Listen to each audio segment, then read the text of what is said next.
Hey guys, welcome back. So today I brought home this 7500 watt Honeywell generator. This one was listed on Craigslist. It was only $100 and didn't really say much about its condition. So I asked and the response was it was in good running condition when it was put away. But as you can tell from looking at it, that was a while ago. Anyway, I'm sure it doesn't run now, but I don't think it's going to take too much to get it going. The tank is full of fuel, and thankfully, the fuel isn't so bad that it's caused any rust. Usually the cap's a good indicator. In this case, it's clean. And if you look in there, you can see the condition of the fuel and the tank. So I think we got lucky on the tank. The carb could be another story. The fuel valve was left on, so I'm sure that carb has to be cleaned. And I did pull the engine over before buying it. There's no issues there. We have compression. And if you look over here, you can see some acorns. So at some point, this was a home to a critter and kind of left a mess on top of the engine. So once the tank is drained, I'm just going to get it out of the way. I do want to power wash that engine. I'm sure the oil has to be changed, but we'll check that in a bit. And this is electric start. And like pretty much every generator I get with electric start, it doesn't work.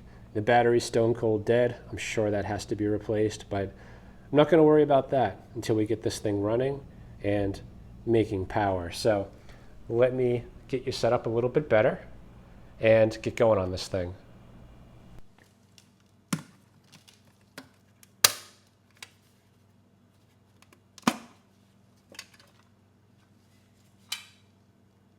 Yeah, we get some fuel drippage. So shut that fuel valve off. So given that we saw some fuel dripping out of here, I've got to imagine that oil is in bad shape. It's probably been flooding into that block.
All right, that's going to take some time to get all this out. I would say there's at least 5 gallons in there. So while that is draining, I'm just going to get that carb off. We'll open it up and get that cleaning at the same time.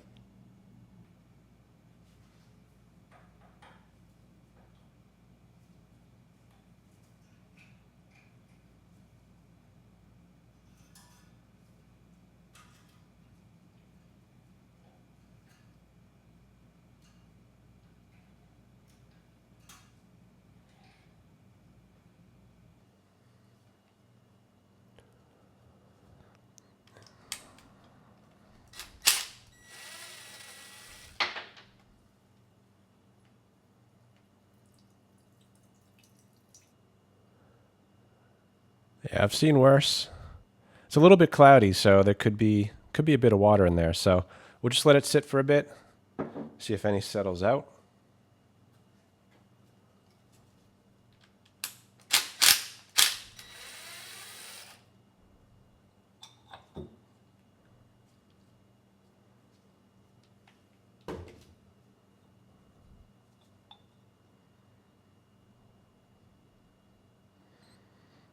Okay.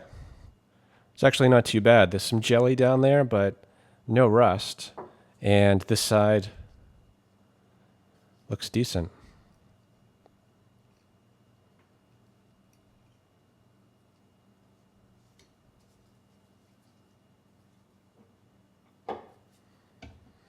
This is the idle set screw here. And this generator doesn't idle, but you do need this screw to hold down the pilot jet underneath.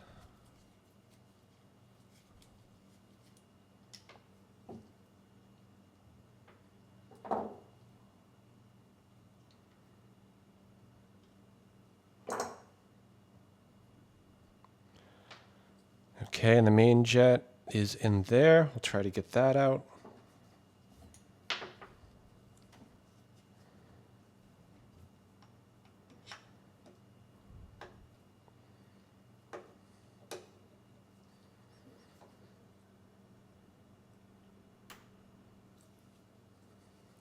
There we go.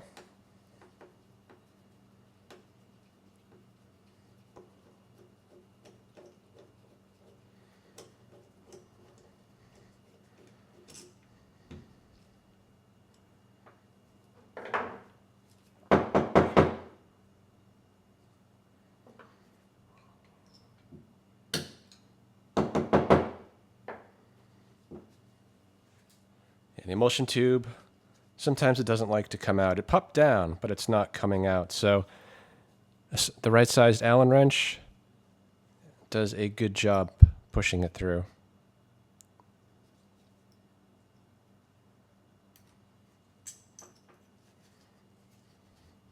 All right, and that's it. Not too many parts to this carb, so I'm going to go through everything just with a wire. Make sure all the holes here are clear, and then we'll just soak this for a bit in the ultrasonic.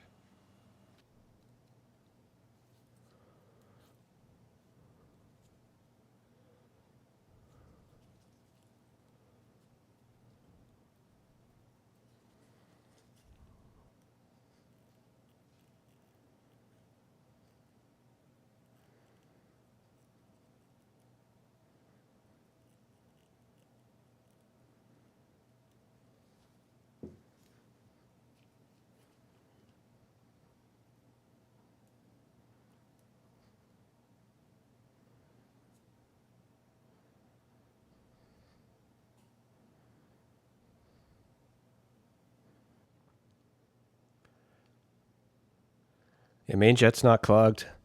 Carb probably would have run. All right, I didn't really find anything wrong with this other than the jelly that's in here. So I'm going to spray that out a bit with some carb cleaner, and then we'll soak this. But, you know, it doesn't have to be soaked. I mean, as it is right now, it should run just fine. You know, soaking it in the ultrasonic is really just going to clean it up so that it looks new, and it's also going to get, you know, some of the passages inside that I just can't get with a wire.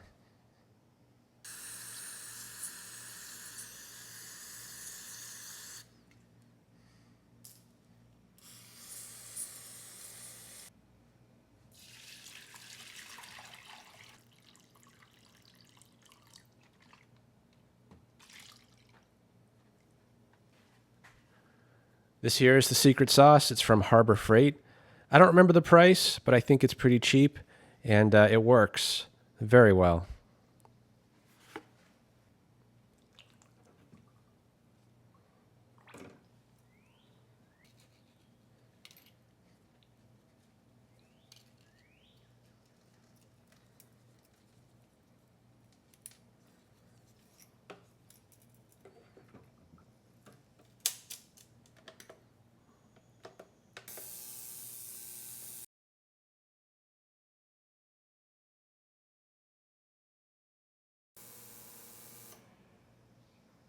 All right, and people always ask me, what do I do with this old gas? And the answer is I use it. You know, there's really not much else I can do. My county does have a hazardous waste collection day twice a year. They accept up to 10 gallons of bad fuel. The problem is it's by appointment only, and I'm lucky to get an appointment once a year, never mind twice. So I really have to save the worst of the worst for them. You know, in this case, this stuff isn't too bad. It's not great, but it is clear. There's no water in the bottom. So I run that through a coffee filter.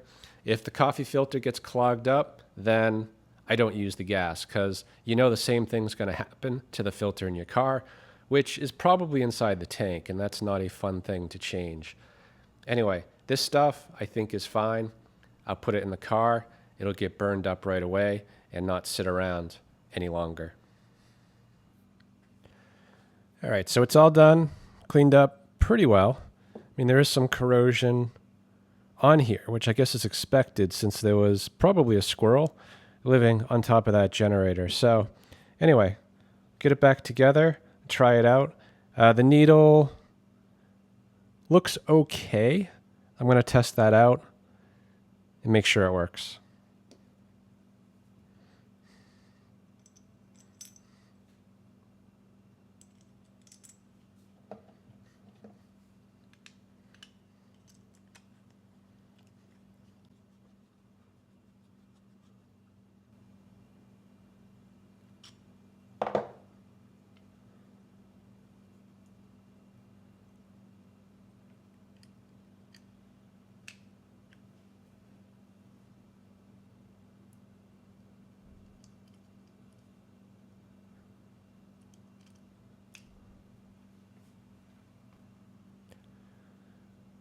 All right, upside down like this, when I blow in it, you should hear nothing. If you hear anything at all, it will leak.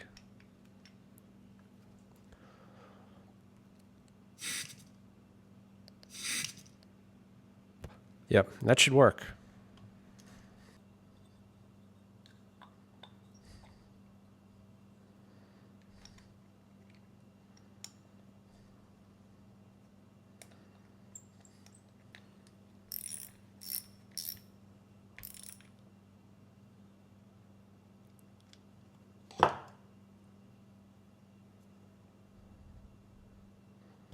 All right, when you put the pilot jet in, make sure it goes all the way in.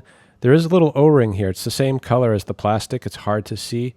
But if that doesn't seat properly, this jet doesn't drop in, and you're going to have an air leak. And that one looks good.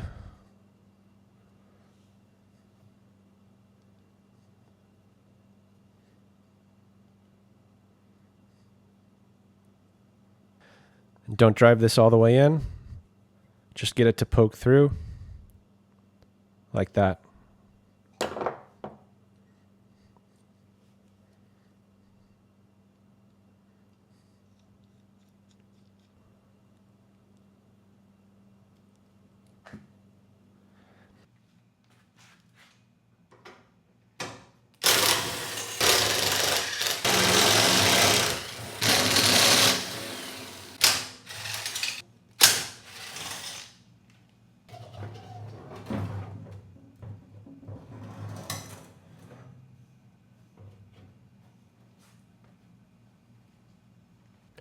Yeah, I've seen worse, but it's not great. Anyway, I don't see any chewed wire, so I think we're okay. And I'm fairly certain they didn't get into the blower housing, so I think we're okay there. We'll get that carb reinstalled. We'll check the oil, get it outside, probably just blow all this loose stuff off before trying to start it.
Yeah, not too bad. I'd say it's about halfway down. And the oil does need to be changed. I mean, it's fine for testing, but I think I'm going to change it now anyway.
Okay, well, I think we have an issue here. After blowing it off, I thought I'd give it a quick spray of starting fluid, make sure there were no surprises. And to my surprise, it wasn't starting.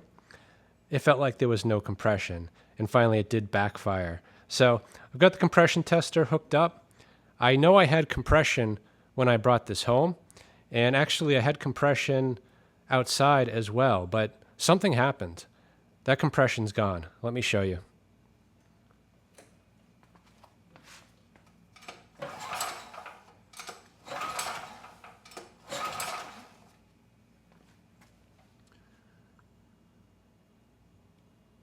Yeah, that's less than 10. Let's try it again.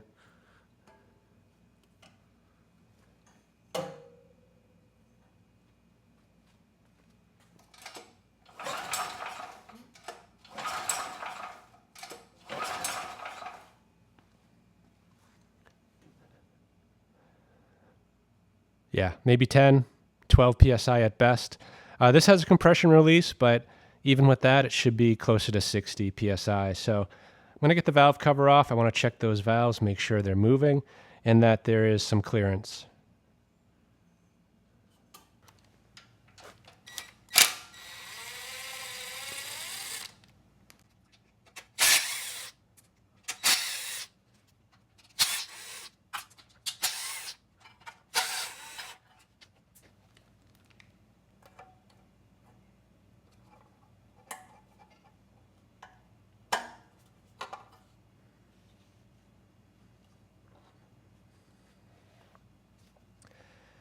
Interesting. These look like the same valves that were in the Generac, I think it was GP 6500, the ones that had the exhaust valves that were 30 thousandths out, and a lot of play in the rockers. Yeah, let me get this, well, let me rotate the engine, make sure the valves are moving, then I'll get it to top dead center and check the clearance.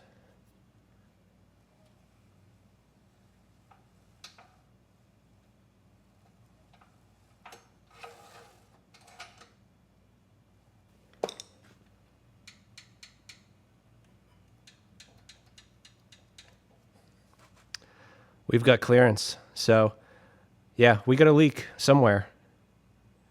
I think we need to get the leak down tester out.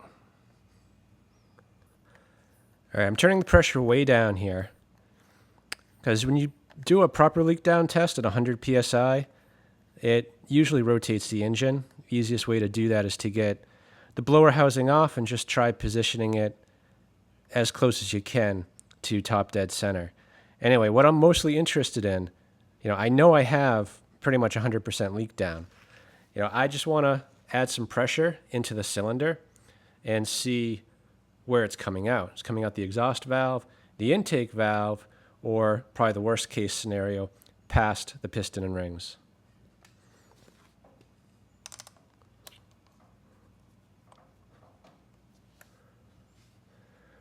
We'll add some pressure.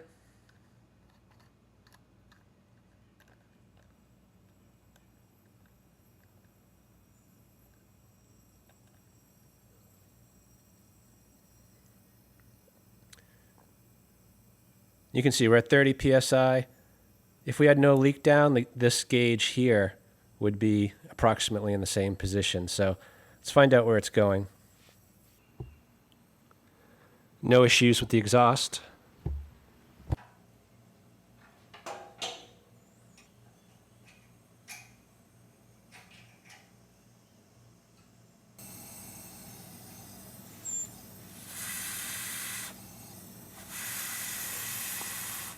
Yeah, hopefully you can hear that. I'm guessing when I pulled the engine over, I must have broke some carbon free and it got jammed up in that valve. So I might hook up a battery, rotate the engine a few times, because we had good compression before. I'm guessing whatever this is, it is just a spec kind of in the seat, and maybe we can just dislodge it. All right, we got the old battery out and a new one in. And as you can see, it's not the right battery. It's too small, has the wrong terminals. Anyway, since we have no compression, I think this battery will turn the engine over without issue. So I'm going to get the compression tester hooked up. We'll turn it over a bit and see if anything comes of it.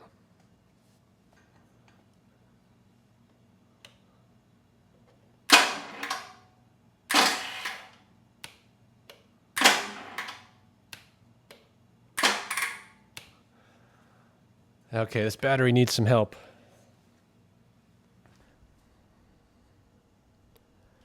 Yeah, what could go wrong? Let's try this.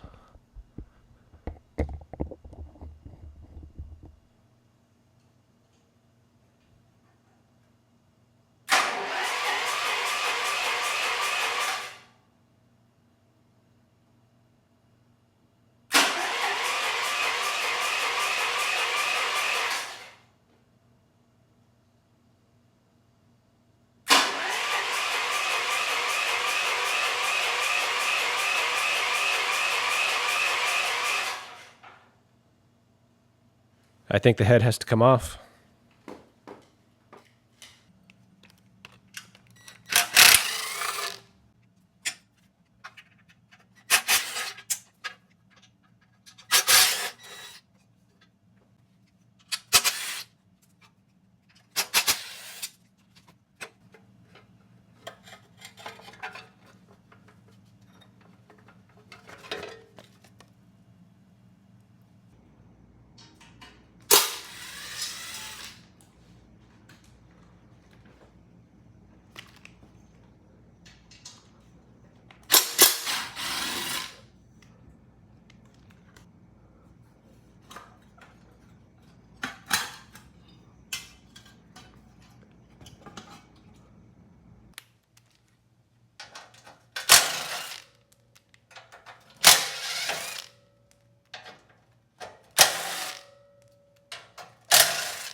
Yeah, hopefully you can see this, but the cylinder is pretty wet, and you can see there's a bunch of carbon bits that are pretty loose. So, yeah, the fuel, I'm guessing, sneaked by the needle and seat and just kind of sat marinating in that cylinder for a long time. And as soon as I pulled it over, some of that, I'm sure, just got caught in the valve, and that's what's causing this issue. So let's take a look at the head. All right, and there's a look at the head. Here's the valve in question. You can see this whole area is soaked. And if I touch the carbon here, it's just falling right off. So yeah, that's all it was. At least it'll clean up easy. So I'm going to clean this up the best I can. We'll get the valves off, clean those up, and then clean all the mating surfaces and throw it back together.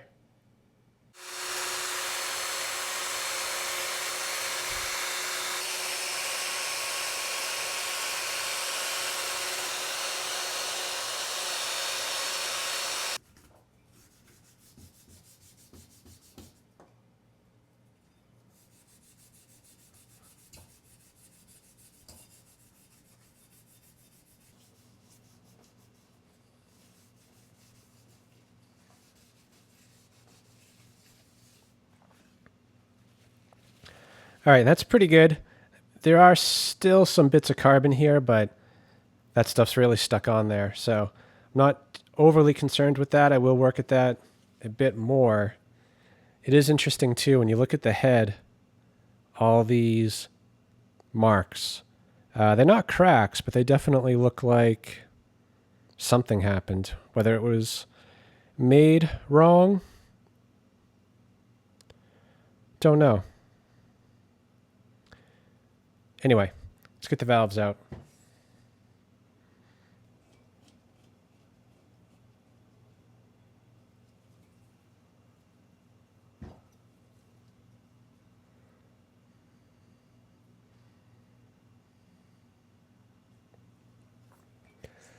Yeah, this one's not going to work. All right, I'm going to use this valve spring compressor. It was actually given to me a couple years ago by a subscriber, and he saw me struggling with a particular head that was like this. It had the sunken valve springs, and my normal tool didn't work. So this should be what I need.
Yeah, and there's your problem.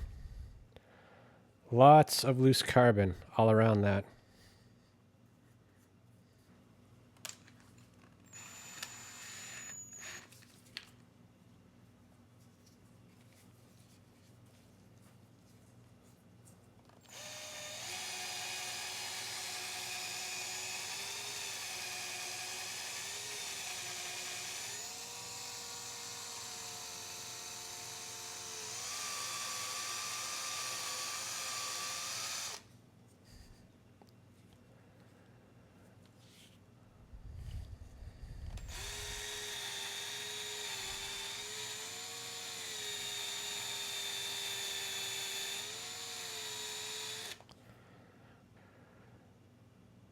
That's it. Less than 30 seconds. That valve is clean. Probably doesn't even need to be lapped, but we're in this far.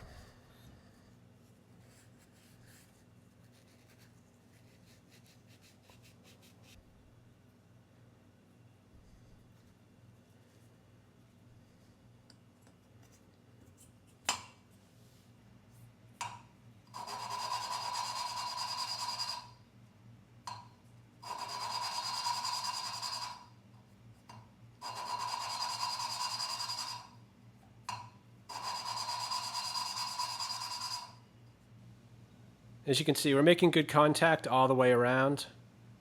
So I think we should be good. So I'm going to pause it here. I'll do the same to the other valve, and I'll get the engine side cleaned up, and I'll turn you back on in a second for reassembly.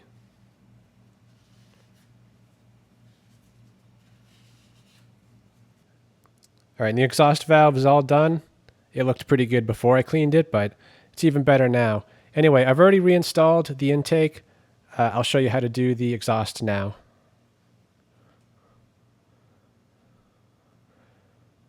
This here is just some Ultra Slick by Permatex. It's an engine assembly lube. And if you don't have it, it's fine. You can just use oil, motor oil. But you don't want it to go in dry.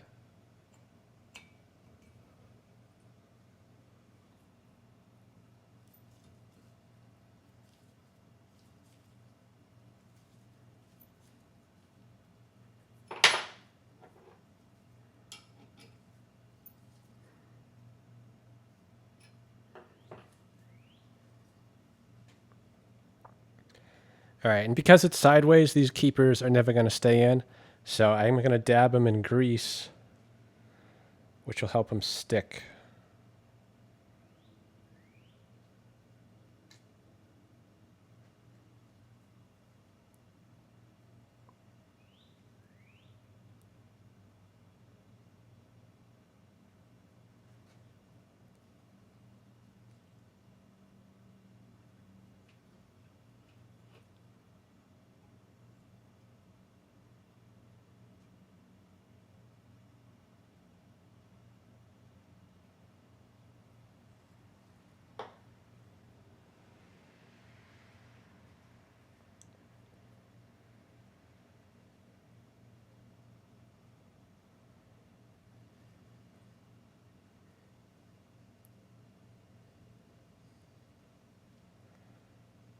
This is where small hands would be useful right now.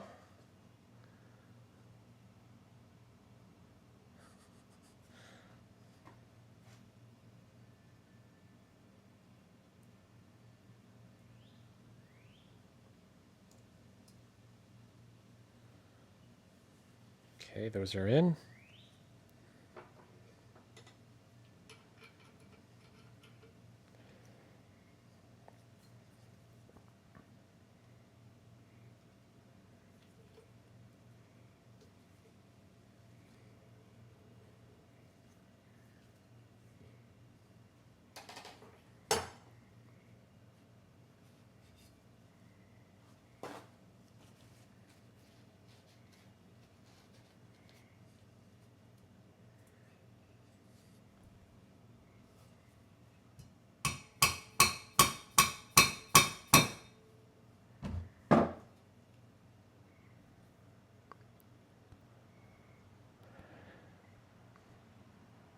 Yeah, we're good.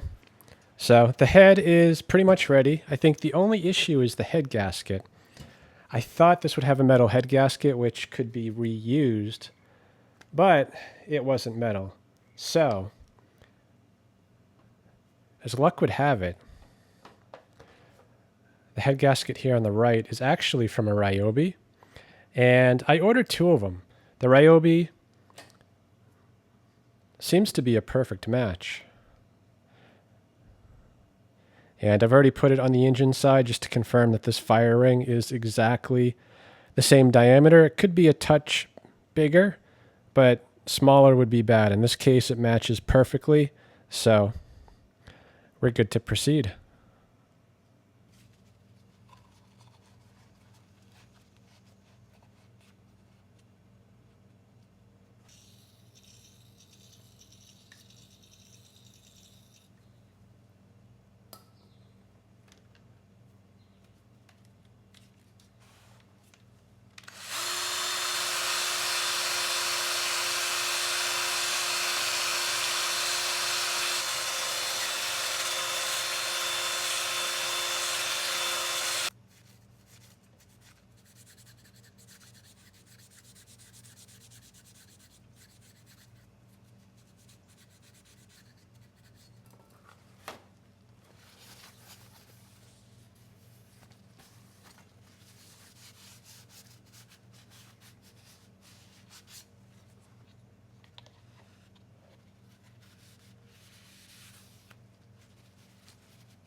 All right, I do not have a service manual for this engine. So this is a Honda clone, and I do have service manuals for other Honda clones of this size and type.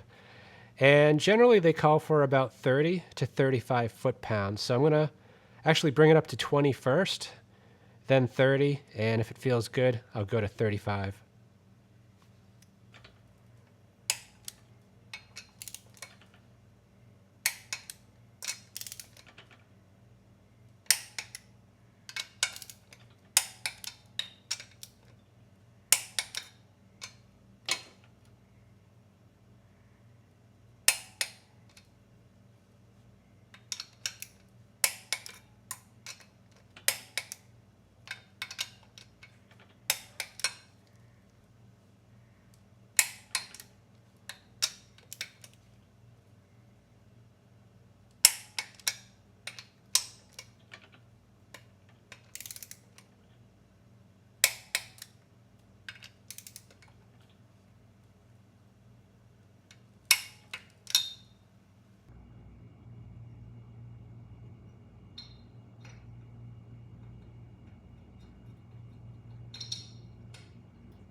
And that's what I wanted to hear. We have good compression. It's holding pressure.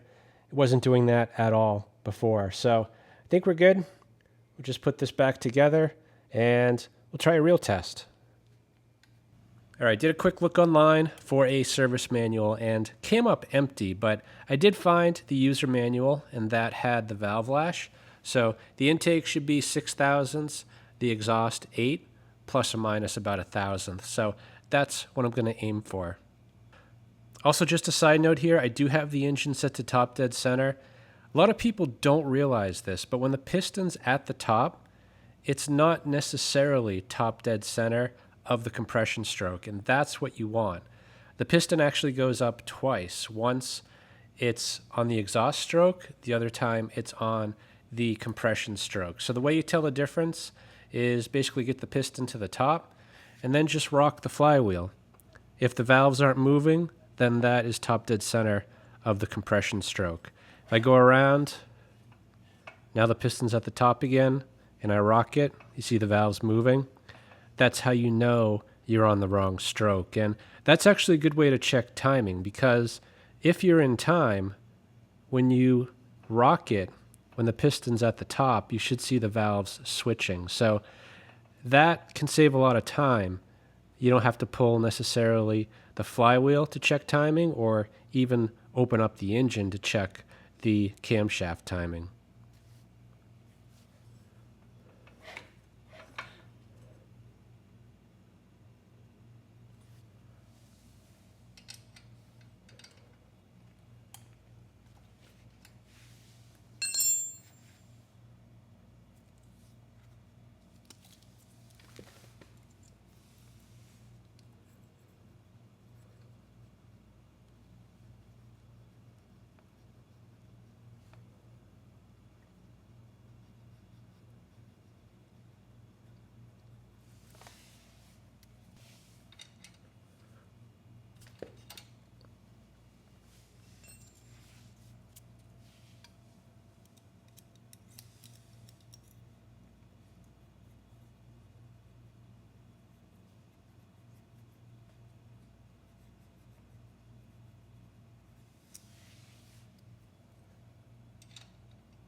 Yeah, it's good. It's maybe a touch above 6.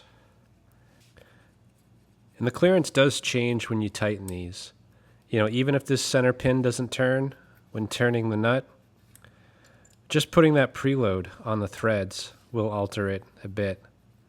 So in this case, an 8 feels a little loose, and a 9 absolutely does not fit. So we're within spec on both of these. I think it's good.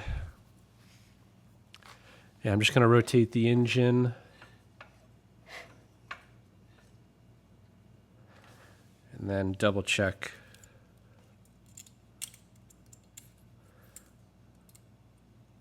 Yep, that's an 8. 6 is good. 7 doesn't fit. So we're good.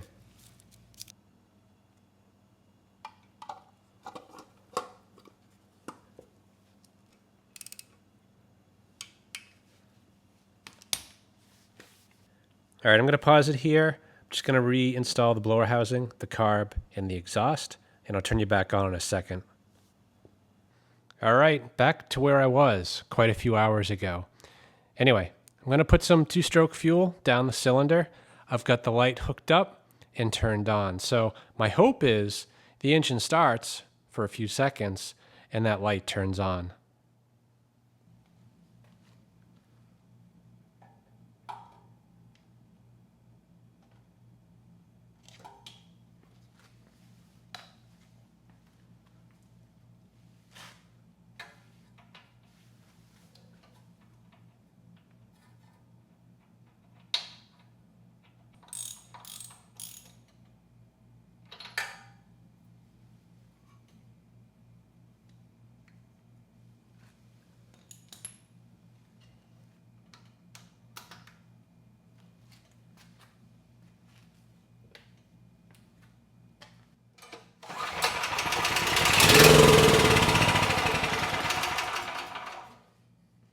All right, I got a little worried there. That light was slow to come on, but it came on. So the engine runs and it makes power, at least for a second. So let's get it outside and run it a little bit longer.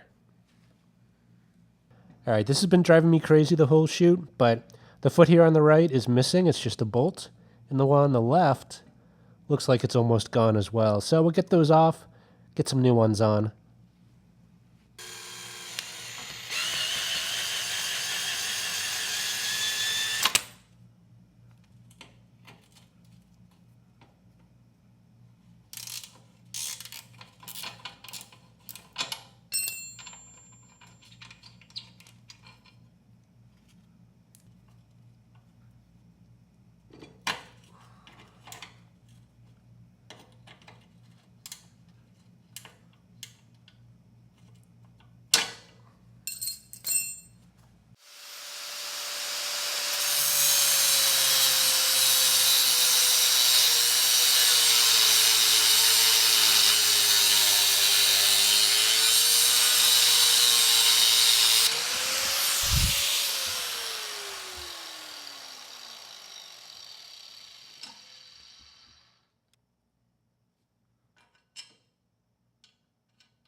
So before testing this, I think I'm going to do the easy thing here and put the battery back in.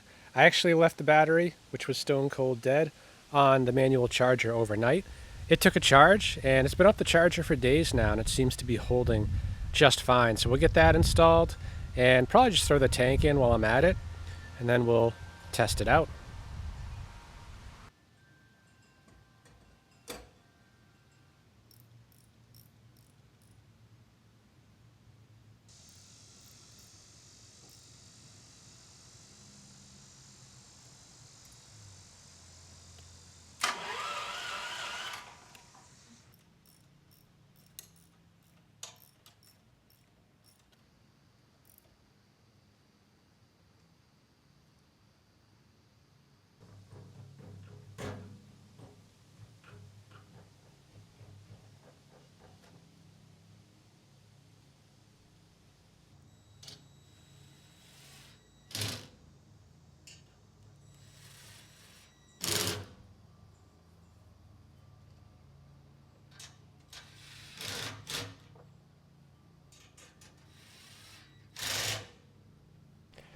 All right, now I'm ready to give this thing a try. I did hook up a multimeter to the battery. We're starting at 13.06 volts. This one, I'm not sure actually if it has a charging system, so that's what I want to find out. A lot of times they don't, and a big hint is this right here. When they have a plug for a charging transformer, that's usually a subtle hint that the only way this battery is going to charge is if you plug it into the wall when you do have utility power. So let's get this started up, see how the engine sounds. We'll check the engine speed, the voltage, we'll load it up, and see if that battery charges.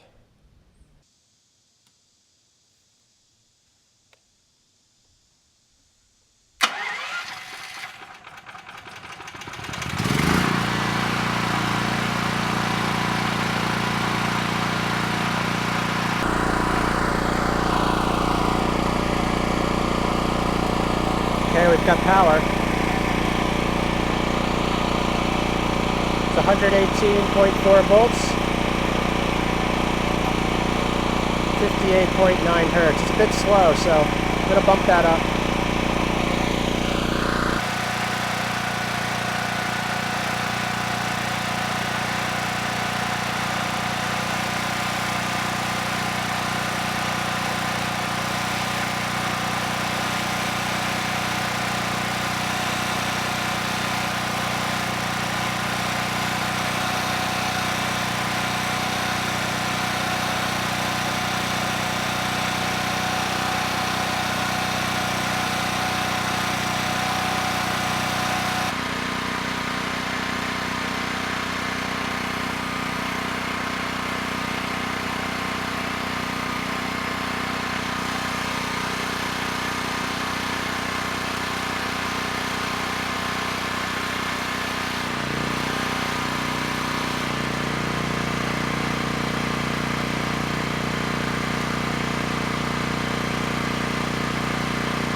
All right, not too bad. It started right up and sounded good.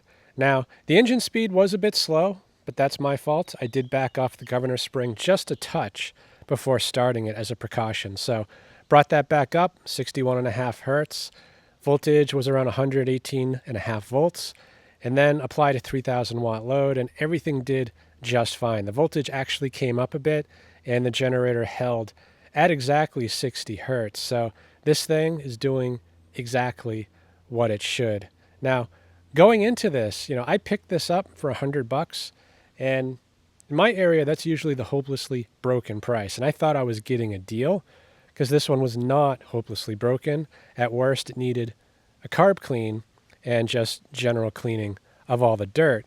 I was definitely thrown a curveball when halfway through this video I lost compression. Luckily, it was a minor issue. It was just all the junk in the cylinder. So with any small engine, when you're done using it, shut the fuel valve off, let it run out of fuel, because all of that could have been avoided just by doing that simple thing. Anyway, as far as the battery goes, it's not charging the battery, which is fine. I'd say about 50% of these that have electric start do not charge the battery. And at first, I thought that was kind of an odd thing. Like, that makes no sense to me. But the more I think about it, the time you want the battery to be charging is actually when the generator's off. These things sit for years and years in the corner of a garage. If you don't have a automatic battery charger on there, a battery maintainer, then that battery won't last long at all. So if you have electric start on a generator, definitely get a battery maintainer. It'll keep that battery good for quite a long time. Anyway, I hope this video helps someone. Thanks for watching.